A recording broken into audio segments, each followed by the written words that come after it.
저는 걱정이 있어요. 요새 코로나가 문제가 아니라 코로나로 세상에서 힘든 사람보다 앞으로 경제로 어려워서 더 힘든 분이 많을 것 같은 생각이 들어요. 경제가 무너지면은 가정이 깨지고, 또 가정이 깨어지면 극단적으로 목숨을 버리는 분이 많이 생기죠. 그래서 그런 일이 일어나지 않고 조기에 수습되기를 기도하시기 바랍니다. 선명하게 말씀드리지만 하나님이 역사 속에 있는 문서 속에 매장된 분이라면 아무 일도 못 하실 겁니다. 하나님이 살아계신다면 이런 모든 문제를 주관하시는 분이라고 믿으시면, 저는 살아있는 하나님을 믿어야지 몇 세기 전에 누가 그리스도라는 이 얘기 붙들고 철학적인 하나님으로 죽은 하나님을 섬긴다는 것은 상상할 수 없는 죄악이라고 생각이 들어요. 하나님은 예나 지금이나 창세기 때나 지금이나 살아서 역사하시는 분이시다. 그래서 우리 예수님이 늘 하신 말씀이 믿음대로 드리라. 그러니까 믿음대로 하나님은 역사하지 않는 하나님이 되어가는 한국 땅이 됐어요. 그게 너무 슬퍼요. 조심하실 일이지만 너무 하나님을 아무것도 못하는 무능한 하나님으로 만들지 마시고 그냥 죽은 하나님 앞에 때가 되어서 제사 지내듯이 예배의 형식만 남는 교회가 아니기를 저는 원합니다. 우리 마음이 그렇게 회복되기를 기도하시기를 원합니다. 초등학교 시절에 그 선생님이 갑자기 창가로 모이라 하더니 이게 큰 유리, 동그란 유리를 하나 들고 종이를 펴놓고 쪼이셨죠. 신기했어요. 햇빛을 모아가 종이 중심에 놓고 슥 흔드시는데 갑자기 불이 나는 거예요. 이게 볼록렌지 원리예요. 이렇게 자연스러운 태양빛을 모았더니 불이 되어버리는, 열이 타오르는 일이 됐죠. 이 집중이라고 하는 것은 무서운 겁니다. 보통 공부하는 사람들에게 핵심적으로 있는 것이 몰입이에요. 몰입이라는 것은 어떠한 곳에 그냥 집중해서 파고드는 거예요. 이 지구상의 역사를 만들어 온 분들은 몰입정신이 살아있는 분들이에요. 우리에게 다 능력이 있어. 우리 전부 다 탁월해요. 왜냐하면 하나님 모형과 형상으로 지음을 받았기 때문에 우리 모든 사람이 다 훌륭한 사람들이고 매우 놀라운 재능을 가진 분들이에요. 그런데 이 하나님의 주신 모든 것이 왜 힘이 없느냐면 흩어지면 의미가 없어요. 이 몰입이란 무척 중요해요. 보십시오.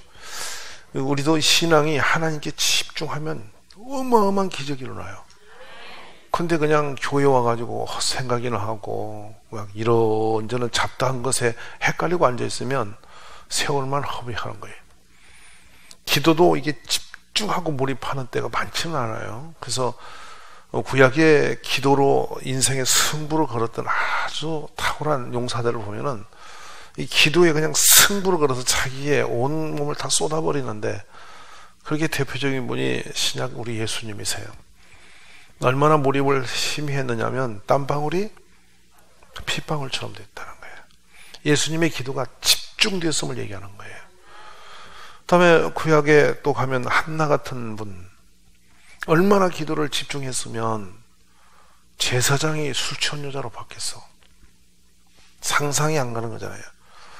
그러니까 보통 몰입이라고 하는 것은 함부로 안 돼요. 왜냐하면 사단이 우리를 몰입하지 못하도록 전문적으로 역사를 합니다. 사탄은 우리를 혼란케 만들어서 흩어놔요. 생각을 흩어지게 하고 마음을 흩어지게 하고, 또 사람끼리도 모여도 사람끼리 마음을 다 흩어놔서 절대로 같이 있어도 생각이 남남이 되어버리는, 그러면 가정에서도 부부가 마음이 흩어지면 그 가정은 되는 게 없어요. 근데 교회도 마찬가지고 이 직장도 그렇고 국가도 그래요. 우리는 때로는 이 소리 저 소리가 옳다고 소리 지르지만 국가도요, 이렇게 막 소리가 시끄러워지면 그 되는 게 하나도 없어요. 그 나라. 여러분 아시다시피 저는 걱정이 그런 부분이에요. 지구상에서 제일 시끄러운 나라 되었어요. 우리나라가. 뭐 복잡한 나라 돼가지고 다 옳고 다 싫고, 이쪽은 죽어도 싫고 저쪽은 죽어도 저쪽이고 이렇게 돼가지고 하든지 쪼개가지고 어떤 편에다가 걸쳐놓고 막 몰입회로 그냥 잡아버려야 되는 것처럼 나라가 되는, 좋지를 않아요. 사회적이나 국가적으로나 직장으로나 어디를 가든지 어느 상황이 있든지 깃발이 꽂으면 거기 집중하면 역사가 일어나요. 근데 지금 우리는 뭔가 민주 자유 외치면서 길이 많이 헷갈려졌다는 것이죠. 신앙생활도 마찬가지입니다. 교회가 이것도 주고 저것도 주고 이렇게도 하고 저렇게도 하고 막 복잡한 걸 많이 해서 좋은 건 아니에요. 프로그램이 많다고 좋은 게 절대로 아니에요. 되는 교회들을 보면은 복잡하지 않아요. 아주 단순한데 단순한 그것이 능력이 되어버려요. 몰입이 돼야죠. 그래서 우리 교회도 마찬가지입니다. 어디를 가든지 이게 집중과 몰입이 탁월한데 우리 예수님을 보시면 처음부터 끝까지 하신 일이 많은 거 아세요? 병든 자 고치고 가난한 자 고치고 소유된 자 치유하시고 우리 예수님이 가시는 곳은 항상 세상에서 밖으로 밀려난 사람 편에 가 계세요. 사람들에게 욕먹는 사람 곁에 가서 계시고 세상이 가장 흉악한 도둑들 곁에 계시고 사기꾼 곁에 가 계시고 나병 환자 곁에 계시고 그러니까 사람들이 이게 버리면 예수님이 거기 가 계세요. 그러니까 오늘날 교회가 지금 그 부분을 길을 잃어버린 건데요. 교회는 항상 세상으로부터 소유되어지고 버림받아지고 욕먹고 돌받고 세상 사람들이 머리를 흔드는 그곳에 가 있어야 되는 거예요. 할렐루야. 이게 능력이거든요. 그러니까 우리가 이제 정중하게 깊이 있게 판단하고 생각할 보면 이런 거예요. 목적성이 너무 희미해졌어요. 근데 교회는 여러분 예배를 드리는 것이 우리의 삶의 목적이 아니고 영혼 구원이 우리의 목적이에요. 예배는 아주 중요한 거요. 구원받은 자는 반드시 하나님께 예배를 드려야 돼요. 근데 예배만 있으면 달 줄 알고 자꾸 착각하는 거예요. 사단에게 속은 거예요. 우리의 교회의 존재 목적은 사도행전 1장 8절이에요. 아멘. 이제 사도행전 1장 8절을 벗어나가 버리면 교회는 의미가 없어요. 까짠 거예요. 저는 이 사도 바울을 연구하면서 너무 놀란 것은 어떻게 평생을 사도행전 1장 8절 같이만 사느냐, 이 양반은. 그렇게 어려운 사회를 살면서 어떻게 바울은 사도행전 1장 8절 속에 그 길만 걷냐. 이게 얼마나 놀라운지 몰라. 우리는 이와 같은 삶을 살아가는 것이 축복임을 여러분 이해하십니까? 오후에 제가 존경하는 한 목사님으로부터 전화를 받았어요. 이분은 언제나 서나가나 오나가나 늘 제자예요, 제자.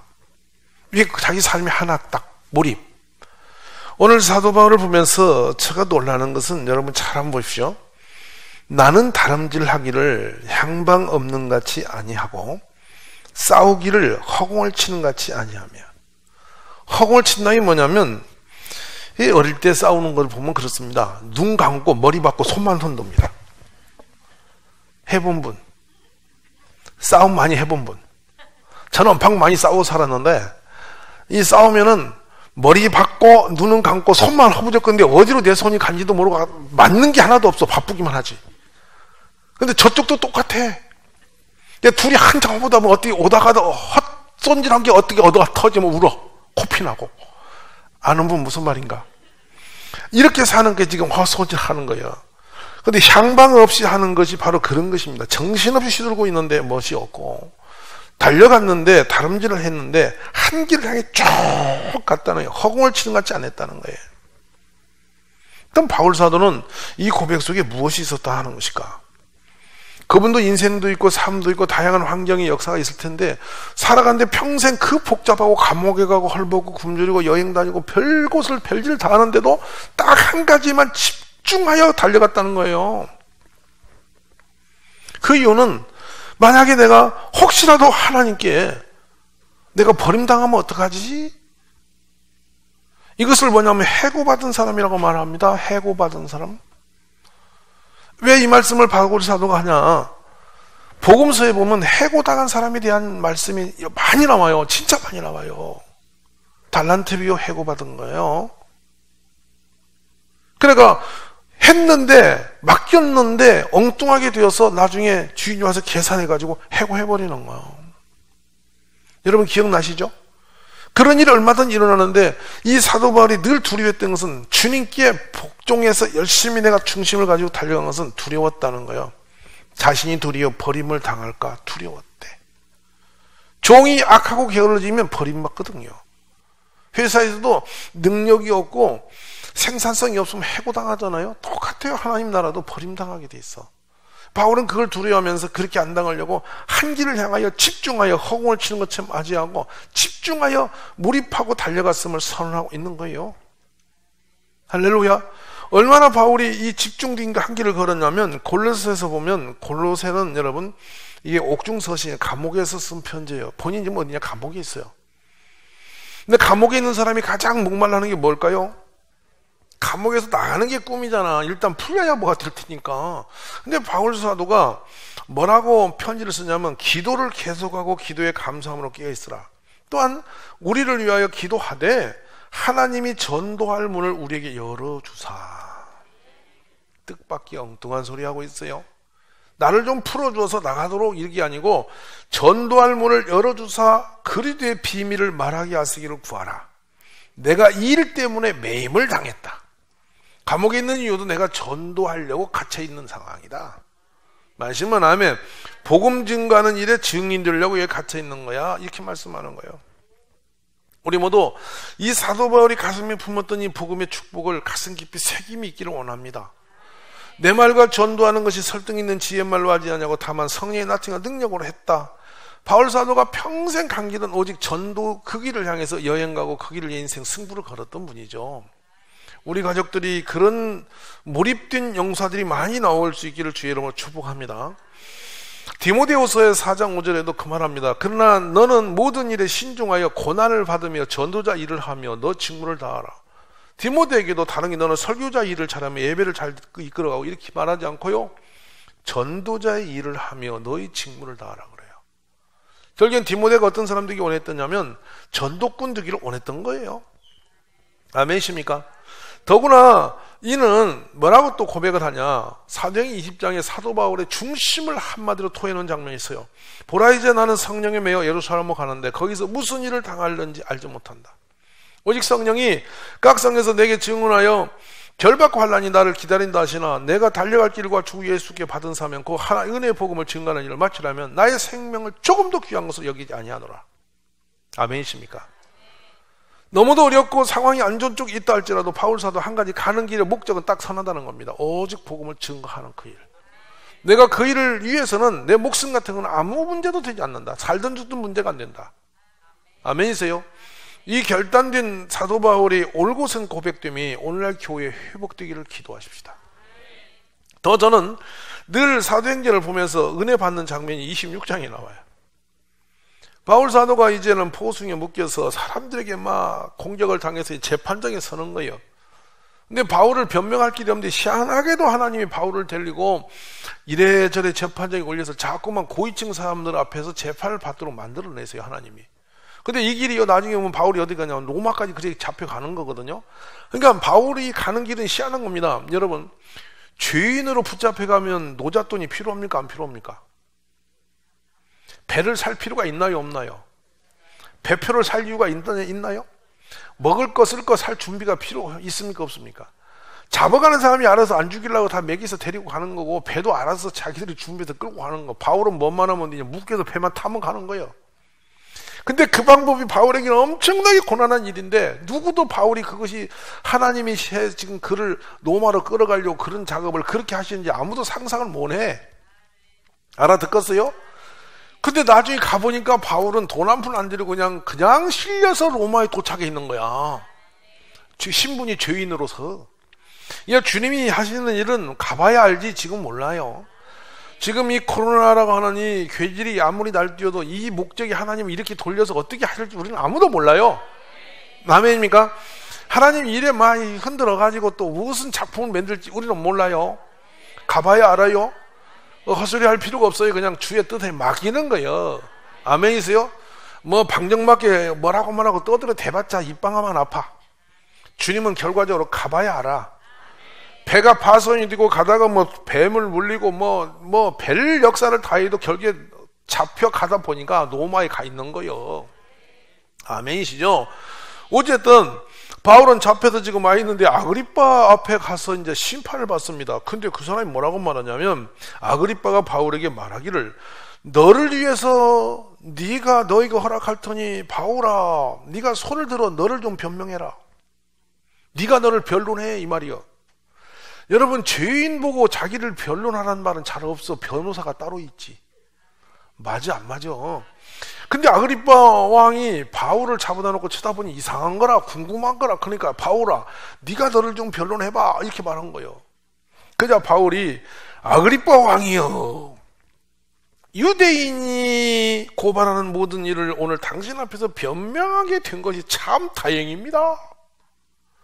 재밌는 얘기가 시작이 됩니다. 이거 드라마입니다. 이게 특히 당신이 유대인의 모든 풍속과 문제를 잘 아신 줄 내가 압니다.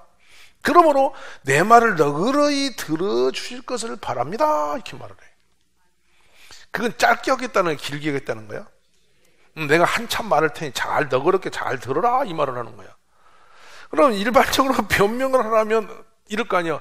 아이고 왕이야 나 좀 살려주소 이렇게 하면 끝날 거 아니야. 단순하게. 얼른 또 왕이 또 헷갈릴까 봐서. 근데 지금 바울은 공고 기다린 것처럼 내가 한참 말할 테니 잘 너그럽게 이해하고 들어주기를 바란다는 거예요. 아주 여유만만해. 그러면서 당신들은 하나님이 죽은 사람을 살리심을 어찌하여 못 믿을 것으로 여기나이까. 오늘날 이 시대에 우리가 들어야 할 얘기예요. 여러분은 죽은 사람을 살리시는 그 일을 왜 못 믿느냐? 못 믿습니까? 하나님 못 알실 뿐입니까? 나도 나사렛 예수의 이름을 대적하여 많은 일을 행해야 할 줄 스스로 생각하고 예루살렘에서 이런 일을 행하여 대제사장들에게서 권한을 받아가지고 많은 성도를 옥에 가두며 또 죽일 때 내가 찬성 투표를 한 사람입니다. 자, 자기 고백합니다. 모든 회당에서 여러 번 형벌하여 강제로 못 오가는 말을 하게 하고 그들에 대하여 심히 격분하여 외국 성에까지 찾아가서 박해했습니다. 그 일로 내가 대제사장의 권한과 유임을 받아 다메섹으로 갔습니다. 근데 왕이여, 대낮 한낮의 길에서 보니 하늘로부터 해보다 더 밝은 빛이 따로 있습니다. 나와 내 동행들을 둘러 그 빛이 비추더만은 우리가 그 땅에 다 엎드러졌는데 내가 소리를 들으니 히브리 말로 이르되 사울아 사울아 내가 어찌하여 나를 박해하느냐, 가시체를 뒷발리라 이가 내게 고생이니라 이렇게 하시더라. 내가 대답하되 주님 누구십니까? 주께서 이러시되 나는 너가 박해하는 예수라. 아멘. 일어나 너의 발로 서라. 내가 너에게 나타난 것은 곧 너가 나를 본 일과 장차 내가 내게 나타날 일에 너로 종과 증인을 삼으려 함이니, 이스라엘아 이방인들에게 내가 너를 구원하여 그들에게 보내어 그 눈을 뜨게 하여 어둠에서 빛으로 사탄의 권세에서 하나님께 돌아오게 하고 죄의 사함과 나를 믿어 거룩하게 된 무리 가운데서 기업을 얻게 하리라 하더이다. 바울은 확실하게 주님을 만난 사람입니다. 살아계신 하나님은 그대로 살아계신 분으로 만난 사람이죠. 할렐루야. 우리에게 이런 믿음이 일어나길 원합니다. 그래요. 아그리빠 왕이여, 그러므로 하늘에서 보이신 것을 내가 거스릴 수가 없었습니다. 할렐루야. 이제 바울이 본격적으로 말을 합니다. 다메섹과 예루살렘에 있는 사람 유대 온 땅과 이방인에게까지 회개하고 하나님께 돌아와서 회개에 합당한 일을 하나 전함으로 유대인들이 성전에 나를 잡아 죽이려고 이렇게 잡혀왔습니다. 이렇게 한 거예요. 놀라운 일이죠. 그러면서 바울이 당당하게 말합니다. 바울이 이같이 변명하여 베스도가 크게 소리내어 이르되 바울아 너가 미쳤구나. 너 많은 학문이 너를 미치게 한다. 그랬어요. 여러분 이거요, 이 말은 보통 말이 아닙니다. 한번 물어볼까요? 머리가 안 좋은 사람이 미칠 확률이 많을까요? 머리 엄청 좋은 사람이 미칠 확률이 많을까요? 아니 이 말 좀 여러분 알아봤으면 좋겠어요. 우리같이 어두운 사람은 안 미쳐. 미칠래도 머리가 멍청해서 미치는 선까지 못 가. 미친다는 것은 이 도구를 오버한 거야. 근데 하도 어두워갖고 오버할 날이 없이 그냥 살다 말아. 근데 머리가 너무 좋은 사람은 오버선이 가까워 있어. 근데 조금 더 오면 넘어버리는 거예요. 그러면 이제 이 사람이 끼가 일어나는 것이 미쳤다는 거예요. 그러니까 여러분 안심해. 이렇게 보니까 별로 괜찮아. 그러니까 이제 바울이 공부를 어떻게 했다는 거예요? 엄청나게 천재적으로 공부를 어마어마하게 많이 잘했다는 거예요. 그러니까 바울이 하는 말을 가만히 베드로가 들어보니까 저게 인간이 지금 잡혀서 형평이 지금 저런 말 할 때가 아니라는 거지. 그러니까 네가 정령 공부를 엄청 했다더니 확실히 미쳐버렸구나 이렇게 말한 거야. 그냥 바울이 배수도 가까이요 내가 미친 것이 아니오 참되게 온전만을 하나이다. 왕께서는 이 일을 아시기로 내가 왕께 담담히 말하노니 이 일에 하나라도 아시지 못함이 없는 줄 믿나이다. 이 일은 한쪽 구석에서 행한 것이 아닙니다. 아그리빠 왕이여 선지자를 믿으십니까? 믿으실 줄 아나이다. 이게 여러분 이게 바로 이게 수사학적인 논쟁이거든요. 묻고 지르고 하는 대답입니다. 엄청난 지금 논쟁을 바울이 지금 일으키고 있습니다. 이 잡힌 죄인이 무슨 할 말이 그리 많아요. 나 살려달라면 그만이지. 그러면서 아그리빠가 바울에게 말하되 너가 적은 말로 나를 권하여 그리스도인이 되게 하려 하는도다. 아그리빠가 아까워요. 이때 나는 믿어졌다 이러면 얼마나 좋았겠어. 할렐루야. 근데 바울이 말을 합니다. 말이 적으나 많아 당신뿐만 아니라 오늘 내 말을 듣는 모든 사람도 다 이렇게 결박된 것 이외에는 나와 같이 되기를 하나님께 원하나이다 하니라. 아멘입니까? 이 장면에 여러분 가슴이 뜨거워지지 않습니까? 어떻게 잡혀간 죄인이 자신을 풀을 수도 있고 죽일 수도 있고 할 수 있는 사형 권한을 갖고 있는 그 왕 앞에 자기를 변명하라 했던 예수를 전해버리는 거예요. 맞아 안 맞아요? 이게 바울은 그러므로 뭐냐면 때를 어떤 못하든지 항상 뭐를 전한다? 감옥에 들어가도 예수 전하고, 매를 맞아도 예수 전하고, 굶어도 예수 전하고, 잡혀가도 예수 전하고, 어디든지 시간대만 되면 무조건 누구를 들고 나가? 예수님을 들고 나가는 거예요. 오늘 이 시대에 우리가 누구를 모시고 나가야 이 싸움을 이길 수 있어요? 예수님을 들고 나가야 되는 거예요. 예수님이 앞서 가셔야 되는 거예요. 인간이 두렵고 벨머리 다 굴려도 예수님의 은혜 없이는 못 삽니다, 여러분. 할렐루야. 오늘 이 시간도 우리 이 땅에 우리 예수님이 교회를 통해서 신실하게 역사하시기를 주의 이름으로 축복합니다. 그래서 보니 그렇습니다. 바울이 그 환상을 보았을 때 우리가 마게도냐로 떠나기를 심쓰니 이는 하나님이 저 사람들에게 복음을 전하라고 우리를 부르신 줄로 인정함이로라. 아멘이십니까? 확신이 서 있고 자신의 갈 길을 이미 정리가 되어버린 바울입니다. 사도행전 16장에서 26장 1일까지 바울의 역사가 쭉 펼쳐지는 가운데 어느 한 곳을 봐도 바울이 딴짓을 했다는 곳이 없어요. 잡히든 매이든지 잘 먹든 못 먹든지 끌려가든 어떤 상관없이 어느 곳에 있든 어느 형편에 있든 상관없이 누구만 전해? 예수님만 전한다. 근데 문제는 뭐냐? 내가 증인으로서 예수님을 계속 증언하고 다니면 어떤 일이 납니까? 어둠이 물러가. 주의 권세가 나와. 그런데 그렇게 전할 때 내 힘이 부족하면 성령이 능력을 주셔서 하게 하시고 그 영혼들을 거꾸로 들여서 구원을 시키신다 이 말이죠. 그래서 그렇습니다. 여러분이 뭐 좋은 말 해도 다니지 마세요. 사람 비유 맞추러 사는 사람 아니에요. 예수를 닮으세요. 무서운 일입니다, 여러분. 무서운 일. 말씀을 맺습니다, 여러분. 우리가 알다시피 이 복음을 증거하는 분들은 상황이 좋아서 그렇게 전한 분이 많지는 않습니다. 상황이 영 아닌데 그분들은 그곳에서 예수님을 높이 전하는 일에 힘을 쓴 거이죠. 오늘 우리 하나님의 복음은 변할 수가 없어요. 복음 없이는 구원이 없어요. 전하지 않는데 영혼 구원할 수 없어요. 그러므로 우리는 이 사명을 뒤로 제쳐놓고 다른 일을 할 수가 없어요. 시대는 바뀌어서 전도 방법은 바뀔 수가 있지만 영혼 구원은 복음밖에 없어요. 오직 이 시대에 지금 이 어려울 때 저는 큰 걱정을 갖고 있어요, 여러분.